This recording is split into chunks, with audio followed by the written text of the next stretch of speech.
Tuan rumah Palembang Bang Sumsel Bubble akan melakoni 2 laga di kandang pertama menghadapi Surabaya Samator dan kedua bertemu Jakarta Garuda Jaya dalam ajang Pro Liga.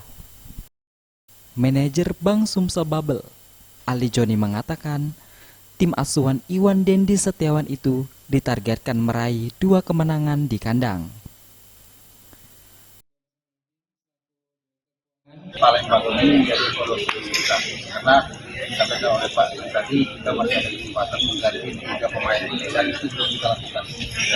Jadi 2 pemain asing tidak bisa kita ganti, melihat dari pertandingan terakhir ini kita evaluasi apa kita perlu. Sementara itu, Samiludin, Direktur Keuangan Bang Sumsel Bubble, mengharapkan tuan rumah mampu meraih 2 sukses. Kan sudah ada yang menangani, pelatih dan tim, ya kan?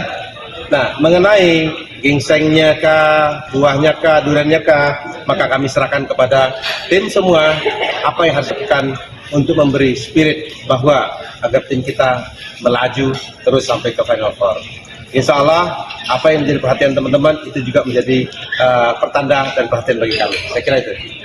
Bang Sumsel Bubble saat ini berada di peringkat keempat klasmen, sementara dengan poin 4 dari 6 laga.